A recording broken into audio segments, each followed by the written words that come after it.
யோகாம்பால் சாம்பார் பொடி, இட்லி தோசை மிளகா பொடி, பருப்பு பொடி, பூண்டு போட்ட பருப்பு பொடி, இது எல்லாமே இப்போ தயாராக இருக்குது. உங்களுக்கு எல்லாருக்கும் இதோடைய கான்டாக்ட் டீட்டெயில்ஸ் டிஸ்கிரிப்ஷன் பாக்ஸ்லேயும் கீழேயும் கொடுத்துருக்கோம். வாட்ஸ்அப் நம்பர் அது வழியாக நீங்கள் உங்களுக்கு என்ன தேவையோ அதை தொடர்பு கொண்டு நீங்கள் பதிவு பண்ணிடலாம். அதை அனுப்பி வைக்கிறதுக்கு நாங்கள் கடமைப்பட்டிருக்கோம். வணக்கம், நான் உங்கள் அபிமான யோகாம்பால் சுந்தர். மாலை பக்ஷ சமையல். ஸோ இப்போ 1 by 1 எப்படி பண்ணுறதுன்னு பார்க்கலாம்.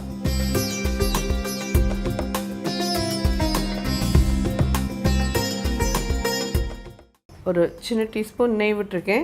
பருப்பு தொகையில் வரைக்கும் நெய்யில் வறுத்தேல்னா தான் நல்லாயிருக்கும். ஒரே ஒரு கப் துவரம்பருப்பு, 1/2 டீஸ்பூன் மிளகு போட்டுக்கோங்க. ஆர் நீங்கள் மிளகா ஜாஸ்தி வச்சுக்கிறேன், மிளகு கம்மி பண்ணிக்கிறேன்னா உங்கள் சௌகரியம். உங்களுக்கு எப்படி பிடிக்குமோ அது மாதிரி பண்ணிக்கோங்க. எங்களுக்கு மிளகு காரத்தோடு இருக்கிறது தான் பிடிக்கும், அதனால் நான் மிளகு வச்சுருக்கேன். 2 மிளகா வத்தல். இது நல்லா செவக்க பொன் கலரில் வறுத்தெடுத்துடணும். இது நான் முன்னாடி ஏதோ ஒரு இதில் வந்துட்டு இந்த சவரன் தொகையில்னு பழைய நாளில் சொல்லுவா அப்படின்னு சொல்லி நான் சொல்லியிருந்தேன். அது கேட்டதுலேருந்து என் மாட் பண்ண என்னை கேலி பண்ணிகிட்டே இருப்போம். என்றைக்கெல்லாம் பருப்பு தொகையில் வேணுமா அன்றைக்கெல்லாம் அம்மா சவரன் தொகையில் பண்ணுங்கம்மா அப்படின்போ. அது மாதிரி இது ஆக்சுவலி பழைய நாளில் இதை வந்து சவரன் தொகையில் அப்படின்னு தான் சொல்லுவாள். இது வறுபட்டுன்னு இருக்கட்டும். இதுக்குள்ளே இது ஜீரா ரசத்துக்கு நான் என்ன நினச்சி வச்சுருக்கேன்னு காமிக்கிறேன். நல்லா 1 டேபிள் ஸ்பூன் அளவுக்கு துவரம்பருப்பு, ஒரு டீஸ்பூன் மிளகு, 1 டீஸ்பூன் ஜீரகம், ஒரே ஒரு மிளகா வத்தல். இதை தண்ணி விட்டு ஊற வச்சுருங்கோ. இதை வந்து கருவேப்பிலையோடு சேர்த்து நம்ம அரைச்சி நம்ம ரசத்தில் யூஸ் பண்ணணும். எப்பயுமே காம்பினேஷனே வந்து ஜீரா ரசமும் பருப்பு தொகையிலும் தான். அந்த ரச சாத்துக்கு இந்த தொகையில் தொட்டுன்னு சாப்பிட்டாலே அவ்வளோ நல்லாயிருக்கும். நான் வந்து ஒரு 2 கரண்டி எடுத்துட்டுருக்கேன். எங்கள் ஆட்டில் ஒரு 5-6 பேர் இருக்கும். அதனால் உங்களுக்கு வந்து 1 கரண்டி போகிறோன்னா நல்ல பெரிய கரண்டியால் 1 கரண்டி எடுத்துக்கோங்க. இல்லை நீங்கள் இந்த மாதிரி ஒரு சின்ன கப்பால் 1 கப் எடுத்துட்டேன்னாலும் போகிறோம். 2-3 பேருக்கு வரும். ஸோ ஜோராக சும்மானு வறுத்துட்டோம். இதை நல்லா ஆறின அப்புறமா இதில் உப்பு போட்டு இது பண்ணிக்கலாம். ஒரு 1/2 டீஸ்பூன் பெருங்காயப்பொடி போடுறேன் இதில். இது அதே மாதிரி ஆப்ஷனல், உங்களுக்கு வேணுங்கிறவா போட்டுக்கோங்க. மாலை பட்சத்தும் போது பெருங்காயம் வேண்டாம் அப்படின்னு நினைக்கிறவா போட வேண்டாம், உங்கள் சௌகரியம் அது. அடுப்பை அணைச்சிட்டேன். ஏன்னா முன்னாடியே போட்டுட்டோன்னா பெருங்காயம் கருத்து போயிடும். அதனால் இப்போது கடைசியாக போட்டு நல்லா வறுத்துட்டோன்னா போதும். தேவையான அளவு உப்பு போட்டுடலாம். இதில் தேங்காய் பிடிக்கும் அப்படிங்கிறவா ஒரு 2-3 ஸ்பூன் தேங்காய் வச்சு நல்லா தண்ணி விட்டு நல்லா வெண்ணெய் மாதிரி அரைச்சி எடுத்துடலாம். ரொம்ப அப்படியே சட்னி மாதிரியே அரைக்காதீங்க, தொகையில் மாதிரி கெட்டியாக அரைச்சி எடுத்துட்டு வந்துட்டு நான் உங்களை பார்க்குறேன். தேங்காய் பிடிக்கிறவா தேங்காய் வச்சுக்கோங்க, தேங்காய் வேண்டாங்கிறவா இப்படியே அரைச்சி எடுத்துட்டு வந்து. இதெல்லாம் நான் சொல்கிற மாதிரி எல்லாமே பியூர்லி உங்களுடைய ஆப்ஷனல். சில பேர் பெருங்காயம் எடுத்துக்கலாம் பேட், சில பேர் வேண்டாம் பேட். உங்களுடைய சௌகரிய பிரகாரம் நான் போட்டிருக்கேன், நீங்கள் போடாமல் வேணாலும் பண்ணுங்க. நான் இதுக்கு முன்னாடி பண்ணதில் போடாமையும் பண்ணியிருக்கேன். எப்படி வேணுமோ உங்கள் சௌகரியம் பிரகாரம் பார்த்து பண்ணிக்கோங்க நீங்கள். ஸோ இது வறுத்தாச்சு, அடுப்பு அணைச்சிட்டேன். அடுத்தது ரசம் பார்க்கலாம். ஸோ ரசம் பண்ணலாம். இதுக்கு வந்து ஒரு பெரிய நெல்லிக்காய் சைஸ் புளி போரும்.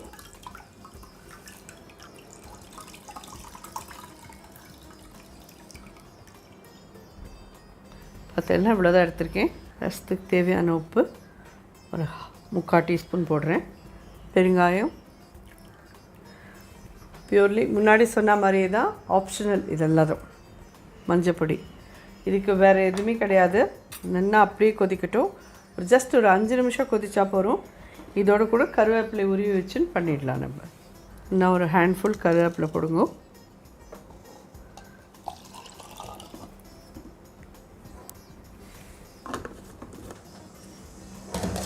இது ஆக்சுவலி ரொம்ப ஃபைனாக பேஸ்ட் மாதிரி அரைச்சிடாதீங்க.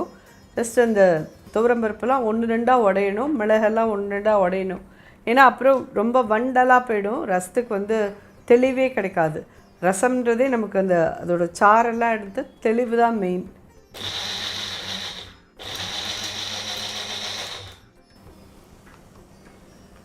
தெரியுது உங்களுக்கு? இந்த மாதிரி கரைன்னு அரைச்சி எடுத்துக்கோங்க போதும். ரசம் கொதிக்கட்டும், பார்க்கலாம். ரசம் நல்லா அந்த பச்சைப்புளி வாசனை போக ஒரு 10-15 நிமிஷம் நல்லா கொதிச்சுட்டு, 10 நிமிஷம் கூட ஜாஸ்தி, நீங்கள் ஒரு 7-8 நிமிஷம் இருந்தாலே போதும், இது ஆகிடும். இதை அரைச்சதை இதில் விடலாம். இதோடு 2 கொதி வரட்டும். ரசம் எவ்வளோ வேணுமோ அவ்வளோ விடலாம். ஆனால் ஒரு பெரிய டாஸ்க் தான் வச்சுக்கோங்க. தினம் என்ன பண்ணுறதுன்னு யோசிச்சு சமைக்கிறதுன்றதே ஒரு பெரிய டாஸ்க் தான். நான் இல்லைன்னு சொல்லவே இல்லை. அதுவும் இந்த 15 நாள் பலவிதமான கரிகாவும் யூஸ் பண்ணாமல் நம்ம என்ன கரிகாய் யூஸ் பண்ணி என்ன பண்ணுறது, எந்த காம்பினேஷனில் எப்படி நல்லாயிருக்கும், இதெல்லாம் யோசித்து பண்ணுறதுங்கிறது ரொம்ப கஷ்டம்தான். சைட்லாம் கொதிக்கிறது பற்றில இந்த ஸ்டேஜ் இப்படி இருந்தால் போதும். அடுப்பு அணைச்சிட்றேன். ரசத்தை இறக்கி வச்சுக்கலாம். தாளித்து கொட்டினோன்னா ரசம் ரெடி. ஒரே ஒரு ஸ்பூன் நெய் விடலாம், 1/4 ஸ்பூன் கடுகு, 2 வரமிளகா, கொஞ்சம் பெருங்காயம், ஜீரக ரசத்தை தாளிக்கிறோம். வாழைப்பூவில் ஒரு கூட்டு. நான் முன்னாடியே சொல்லிட்டேன், இந்த மாலை பக்ஷம் ஃபுல்லாக உங்களுக்கெல்லாம் தேவையான மாதிரி no onion no garlic traditional பழைய காலத்தோட டிஷ்ஷஸ் தான் வரப்போகுது. கோச்சுக்காதீங்கோ, பிடிச்சவாள்லாம் பாருங்கோ. ஸோ இது வாழைப்பூ கூட்டு இருந்து, வாழைப்பூவில் நம்ம பருப்பு சிலி பண்ணுவோம், இல்லைன்னா வாழைப்பூவில் நம்ம காய் பண்ணுவோம். வாழைப்பூவில் கூட்டும் பண்ணலாம். அது எப்படி பண்ணுறதுன்றது பார்க்கலாம். இப்போது ஒரு 3 ஸ்பூன் தனியா போட்டிருக்கேன், 1 ஸ்பூன் கடலைப்பருப்பு, 1 ஸ்பூன் தேங்காய் எண்ணெய். வாழைப்பூ அதே மாதிரி நிறைய நார் சத்து உள்ளது. அதில் இருக்கிற இந்த துவர்ப்பு தன்மை வந்து நிறைய, அது சக்கரை வியாதிக்கார ஆளுக்கெல்லாம் ரொம்ப யூஸ்ஃபுல்லான ஒரு இது. பார்க்க போனேன்னா வாழை மரத்தில் நமக்கு எல்லா போர்ஷனுமே யூஸ் ஆகிற ஒரு இது. வாழையில் நம்ம சாப்பிட்றதுக்கு யூஸ் பண்ணுவோம், வாழைத்தண்டும் யூஸ் ஆகும், வாழைப்பழம் யூஸ் ஆகும், வாழைக்காயும் யூஸ் ஆகும், வாழைப்பூவும் யூஸ் பண்ணுறோம். ஸோ அதனால தான் நமக்கு வாழையடி வாழையா அப்படின்னு சொல்லுவாள். ஏன்னா அது எல்லா இதுக்கும் உபயோகமாக இருக்கிற மாதிரி நம்மளும் எல்லா இதுக்கும் உபயோகப்படுறவாளாக இருக்கணும்னு. நமக்கு ஆற்றுல விசேஷம் அப்படின்னா வாழை மரம்லாம் கட்டுறதெல்லாம், ஏன்னா வாழை மரத்தில் தான் பக்கத்துலேயே இன்னொரு கன்று வச்சுட்டே இருக்கும். இது வளர்கிறதே பக்கத்தில் இன்னொரு ஒரு இது இருக்கும். வறுப்பட்டாச்சு. தேங்காய்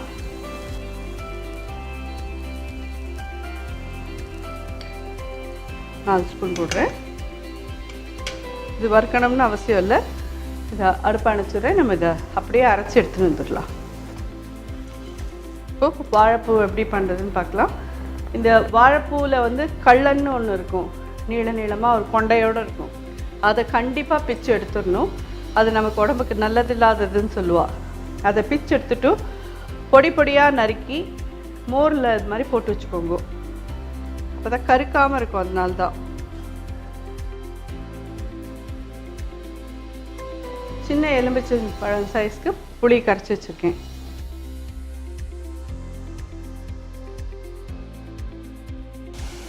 வேகிறதுக்கு தேவையான அளவு தண்ணி விட்டுருங்க.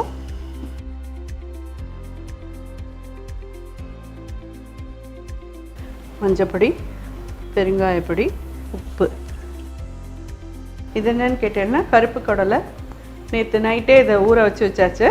ஒரு 8 ஹவர்ஸ் ஊறிட்டு நல்லா ஒரு 5-6 விசில் வாங்கி எடுத்து வச்சுருக்கோம். அதை வேக வச்ச கடலை தான் இது. இதில் போட்டுடலாம். இதோடு சேர்ந்து நல்லா கொதிக்கட்டும். அதுக்குள்ளே அதை அரைச்சின்னு வந்துடலாம். பார்த்திங்கன்னா நல்லா வெந்தாச்சு. இது நம்ம இந்த அரைச்ச விழுத இதில் கலக்கலாம்.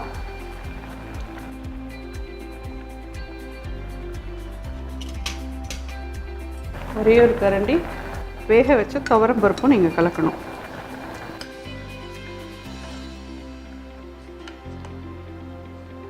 இதுதான் வாழைப்பூவில் எவ்வளோ நார் சத்து இருக்குது பற்றியெல்லாம் தெரியறதா? வாழைப்பூ, வாழைத்தண்டு இதில் எல்லாத்துலேயுமே இந்த நார் சத்து இருக்கும். நார் சத்து நம்ம வேறு எதுலெல்லாமோ வாங்கி சாப்பிட்றோம். இதிலெல்லாம் டைரெக்டாகவே இருக்குது நார் சத்து.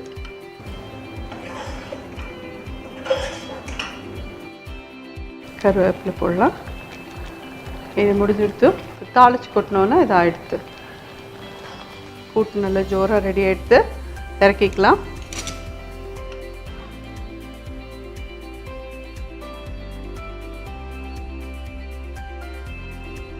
கடுகு தாளித்து கொட்டிட்டோன்னா முடிஞ்சுது.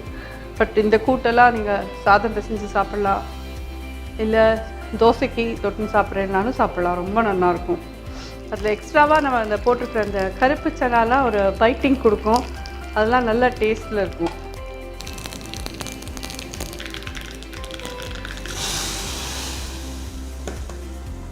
ரெடி ஆகிடுது. ஸோ இது நம்ம பார்க்க போகிறது வந்து ஆலு பரோட்டா. உருளைக்கிழங்கு வந்து ஒரு 3 உருளைக்கிழங்கு நல்லா வேக வச்சு இந்த மாதிரி இதால் பாவ்பாஜி நெசுக்கிற இதுவோ இல்லை ஏதாவது நல்ல ஒரு மத்து மாதிரியோ வச்சு நல்லா நெசுக்கிடுங்க உருளைக்கிழங்கு. தேவையான உப்பு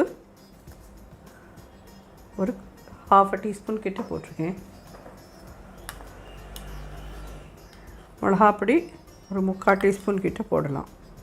ஏன்னா நம்ம உள்ளே ஸ்டஃப் பண்ணிடுறோம் இல்லையா, அதனால காரம் அவ்வளோவா தெரியாது. மஞ்சப்பொடி ஒரு 1/4 டீஸ்பூன். கொத்தமல்லி நல்ல பொடியாக நறுக்கிறத அதில் போட்டுக்கோங்க. இது எல்லாத்தையும் நல்லா மிக்ஸ் பண்ணி வச்சுக்கலாம். இதில் வந்து நம்ம ஒன்றும் வேறு எதுவும் மசாலா பவுடர்லாம் எதுவுமே ஆட் பண்ணல.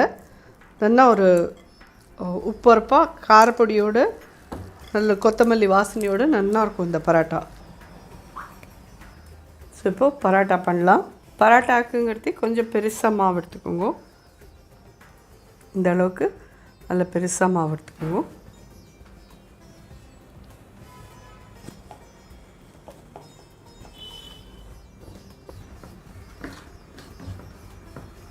எவ்வளோ மாவு எடுத்தீங்களோ அதே அளவு பூர்ணம் வச்சுக்கோங்க. மாவு எவ்வளோ ஒரு பெரிய உருண்டை எடுத்துட்டோமோ அதே அளவுக்கு இந்த வெந்த உருளைக்கிழங்கோட ஸ்டஃபிங் எடுத்துட்டேன்னா இது எப்படி மடிச்சுட்டு எக்ஸ்ட்ராவாக இருந்தால் கொஞ்சம் எடுத்துருங்க. இல்லை அப்படியே இருந்ததுன்னா சரியாக இருந்ததுன்னா தட்டி விட்டுருங்க. இதெல்லாம் கூட எங்களுக்கு தெரியாதா, பண்ண மாட்டோமா அப்படின்னு சொல்லி கேட்குறீங்களா? இல்லவே இல்லை, எல்லாருக்கும் தெரியும், எனக்கு தெரியும். ஸோ யாராவது புதுசாக பண்ணுறவானா அவளுக்கு இருக்கட்டுமே தான் இது.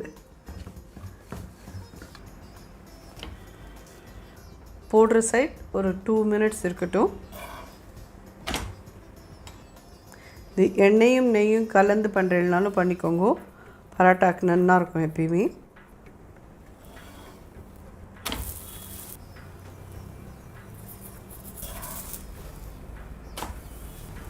சாஃப்டான ஜோரான நல்ல ஆலு பரோட்டா ரெடி. இதுக்கு தொட்டுக்கிறதுக்குலாம் எதுவுமே வேணும்னு அவசியமே இல்லை. ஏன்னா இந்த உருளைக்கிழங்குல இருக்கிற காரம் அதெல்லாமே போகும். தேவைப்பட்டவா ஊறுகாய் தொட்டுக்கோங்க, ஆர் தயிர், உங்கள் சௌகரியம்.